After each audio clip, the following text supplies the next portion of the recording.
Halo, selamat datang di video pembelajaran kami. Dalam video pembelajaran ini, kita akan belajar bersama mengenai laporan praktik kerja lapangan. Dengan tujuan pembelajaran, mampu menyusun laporan praktik kerja lapangan dengan benar. Terdapat 4 poin dalam materi laporan praktik kerja lapangan, yaitu sistematika, kelengkapan, penulisan, dan kerapihan. Materi yang pertama, sistematika. Dalam sistematika terdapat 11 poin, yaitu sebagai berikut. Yang pertama, halaman cover. Pada halaman ini tercantum judul, nama mahasiswa, NIM, program studi, fakultas, universitas, tempat, dan tahun. Kedua, lembar pengesahan. Pada halaman ini berisikan pengesahan yang dilakukan oleh Kepala Lembaga Tempat PKL, Pamong, dosen pembimbing, dan Ketua Program Studi. Ketiga, ucapan terima kasih. Halaman ini tercantum ucapan-ucapan yang hendak disampaikan kelompok kepada pihak-pihak yang membantu selama kegiatan PKL, seperti Lembaga Tempat PKL, Program Studi Teknologi Pendidikan UNJ, dan pihak lainnya. Keempat, kata pengantar. Halaman ini berisikan gambaran umum tentang isi laporan secara keseluruhan dan manfaat yang diperoleh dari laporan tersebut. Kelima, daftar isi atau daftar tabel atau daftar gambar. Halaman ini berisikan daftar dari seluruh isi laporan sesuai dengan sistematika penyusunan laporan PKL. Keenam, daftar lampiran. Halaman ini berisikan lampiran-lampiran yang disertakan untuk mendukung laporan PKL, antara lain produk-produk yang dihasilkan selama PKL dan dokumentasi kegiatan selama PKL. Ketujuh, bab 1, yaitu pendahuluan. Berisi tentang latar belakang PKL, tujuan PKL, tempat PKL, dan jadwal waktu PKL. Kedelapan, bab 2, yaitu tinjauan umum tempat PKL. Berisi tentang sejarah lembaga, profil lembaga, dan struktur organisasi dan kegiatan umum lembaga tempat PKL. Kesembilan, bab 3, yaitu pelaksanaan PKL. Berisi tentang tugas umum, tugas khusus, kendala yang dihadapi, dan cara mengatasi kendala. 10. Bab 4, yaitu hasil kegiatan. Berisi tentang kegiatan yang diikuti, produk yang dihasilkan, kesan, dan pesan. 11. Bab 5, yaitu simpulan dan saran. Berisi tentang simpulan dan saran. Materi yang kedua, kelengkapan. Terdapat 8 poin dalam kelengkapan, yaitu sebagai berikut. Yang pertama, persyaratan umum. Seperti mahasiswa sudah lulus mata kuliah minimal 110 SKS. PKL dilaksanakan atas tanggung jawab bersama antara UNJ dan sekolah atau lembaga pendidikan atau organisasi yang terkait. Kegiatan PKL berlangsung tiap semester. Bobot PKL adalah 2 SKS.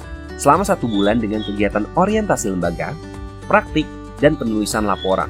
Mahasiswa PKL dibimbing oleh Pamong dan dosen pembimbing secara intensif. Pada saat pelaksanaan PKL, mahasiswa bertugas sesuai dengan perencanaan yang telah disepakati oleh dosen pembimbing dan Pamong. Kedua, lembar pengesahan. Ketiga, nama pimpinan lembaga dan Pamong. Keempat, daftar hadir mahasiswa PKL di lembaga. Kelima, daftar uraian kerja harian peserta PKL. Keenam, daftar hadir dosen pembimbing PKL di lembaga. Ketujuh, daftar hadir Pamong di lembaga. Kedelapan, daftar pustaka. Materi yang ketiga, penulisan. Terdapat 2 poin dalam penulisan, yaitu sebagai berikut. Yang pertama, kertas. Kertas yang digunakan untuk menulis laporan PKL adalah kertas HVS 80 gram berukuran A4.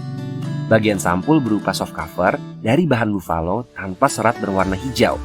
Halaman sampul diketik menggunakan tipe huruf Times New Roman ukuran huruf 14 dan warna tinta emas. Pembatas antara bab yang satu dengan bab yang lainnya diberikan pembatas kertas Dorslet warna hijau. Yang kedua, pengetikan. Naskah menggunakan jenis huruf yang sama dari awal sampai akhir, yaitu Times New Roman, ukuran font 12. Bab dan judul bab diketik menggunakan huruf Times New Roman, tebal dengan ukuran 14. Huruf tebal digunakan untuk judul bab, subbab, tabel, gambar, dan lampiran. Huruf miring dapat digunakan untuk tujuan tertentu, misalnya untuk istilah atau kata dalam bahasa asing, bahasa Latin, atau kata yang ingin ditekankan. Untuk spasi antar baris bagian isi laporan PKL ditulis dengan jarak spasi 1,5. Judul tabel ditulis di atas tabel dan judul gambar ditulis di bawah gambar yang terdiri atas 2 baris atau lebih. Ditulis dengan jarak antar baris 1 spasi. Ketikkan dalam tabel menggunakan ukuran font 11, spasi 1,5, dan untuk margin, batas pengetikan dari tepi kertas untuk naskah laporan PKL adalah sebagai berikut. Tepi atas 4 cm, tepi bawah 3 cm, tepi kiri 4 cm, dan tepi kanan 3 cm. Materi terakhir adalah kerapihan. Pada laporan praktik kerja lapangan atau PKL di perkuliahan S1, kerapihan mengacu pada beberapa aspek penting, yaitu sebagai berikut. Yang pertama, tata letak dan struktur. A. Organisasi. Laporan PKL harus terstruktur dengan baik, dengan urutan bab dan subbab yang logis dan mudah dipahami. B. Penomoran. Gunakan penomoran halaman, bab, dan subbab yang konsisten dan sesuai dengan format yang ditentukan. C. Margin. Batas pengetikan dari tepi kertas untuk naskah laporan PKL yaitu tepi atas 4 cm, tepi bawah 3 cm, tepi kiri 4 cm, dan tepi kanan 3 cm untuk meningkatkan keterbacaan. Kedua, format penulisan. A. Font. Gunakan jenis huruf yang mudah dibaca seperti Times New Roman dengan ukuran 12. B. Paragraf. Rapikan paragraf dengan rata kiri dan rata kanan. C. Spasi antar baris. Gunakan spasi 1,5 untuk spasi antar baris. D. Penomoran dan poin-poin. Gunakan format penomoran dan poin-poin yang konsisten dan rapi. Ketiga, kejelasan dan ketepatan. A. Bahasa. Gunakan bahasa yang baku, jelas, dan mudah dipahami. B. Ejaan dan tata bahasa. Pastikan ejaan dan tata bahasa yang digunakan dalam laporan PKL benar dan konsisten. C. Kutipan. Gunakan format kutipan yang sesuai dengan standar yang ditetapkan. Misalnya, APA Style. D. Tabel dan gambar. Gunakan tabel dan gambar untuk menyajikan data dan informasi dengan lebih jelas dan efektif. Pastikan tabel dan gambar diberi judul dan keterangan yang lengkap. Keempat, kesatuan dan konsistensi. A. Gaya penulisan. Gunakan gaya penulisan yang konsisten throughout the report. B. Format. Gunakan format yang konsisten untuk headings, subheadings, table, figure, and reference. C. Terminologi. Gunakan terminologi yang konsisten dan sesuai dengan bidang ilmu yang terkait dengan PKL. Yang kelima, kesan profesional. A. Sampul. Gunakan sampul laporan atau kulit luar berupa soft cover dari bahan buffalo tanpa serat atau polos dengan warna hijau. Halaman sampul diketik menggunakan tipe huruf Times New Roman, ukuran 14 dan warna tinta emas.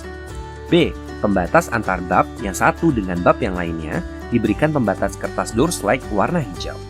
C. Keseluruhan. Pastikan keseluruhan laporan PKL terlihat rapi, bersih, dan bebas dari kesalahan.